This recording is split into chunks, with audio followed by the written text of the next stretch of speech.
Menurut saya sudah cukup karena di dalam program studi magister penotariatan itu sudah diatur mengenai kurikulum yang ada di MKN, mulai dari semester 1, semester 2, semester 3 yang akhirnya dia memberikan suatu wawasan mengenai tulisan karya ilmiah yang berupa tesis.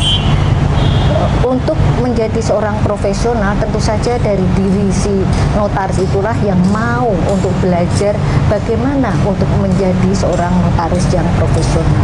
Jadi untuk kedepannya tentu saja dari diri masing-masing itulah mau belajar dan terus belajar.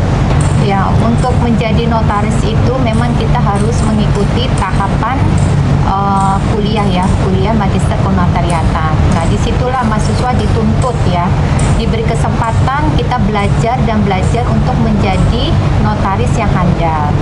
Ya, jadi manfaat kuliah di S2 magister penotariatan itu sangat bagus sekali, apalagi ketika setelah lulus selalu mengikuti pelatihan yang seperti maber 1, maber 2, maber 3 sampai maber 4.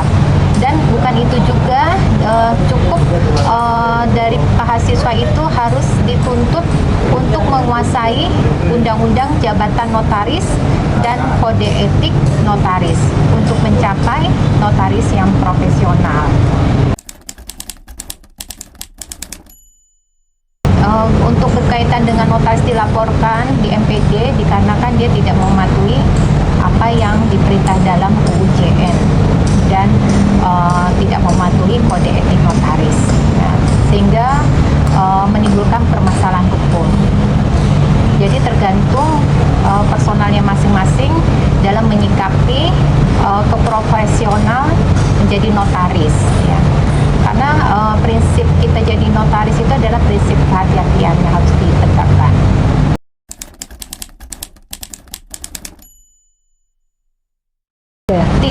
Kita tidak ya? Tidak, kita tetap sekolah itu sudah mengikuti aturan-aturan yang dicanangkan oleh Dikti.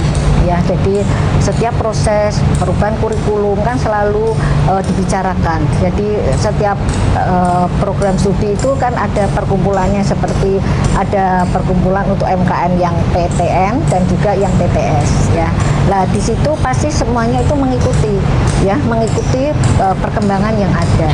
Jadi kalau ada notaris yang ada dilaporkan dan melakukan kesalahan-kesalahan, tentu saja itu dilihat kasus per kasus. Terkadang seseorang melaporkan itu tidak mesti notarisnya yang bersalah. Terkadang seseorang ingin menjebak, ya. Lah itu harus dilihat dulu, ya, kasus per kasusnya. Jadi jangan selalu menjudge bahwa notaris itu yang bersalah, notaris itu tidak. Dia kadang sudah melakukan hal yang benar, tapi ada orang oknum yang melaporkan. Nah, maka dari itu harus dikaji betul-betul apakah memang itu kesalahan murni dari si notaris atau para pihak yang ingin kriminalisasi notaris. Lah hal itu jangan jangan sampai notaris itu menjadi lahan untuk, padahal dia sudah melaksanakan sebaik-baiknya. Kalau ada hal yang notaris, lah itu adalah personal dia, yang misalnya seperti ada yang tidak membayarkan pajak, ya, kemudian dipakai dulu, lah itu kan personal. Tapi notaris PPAT yang sudah melaksanakannya sesuai dengan aturan yang ada, baik UUJN kode etiknya, akan melaksanakan dengan sebaik-baiknya.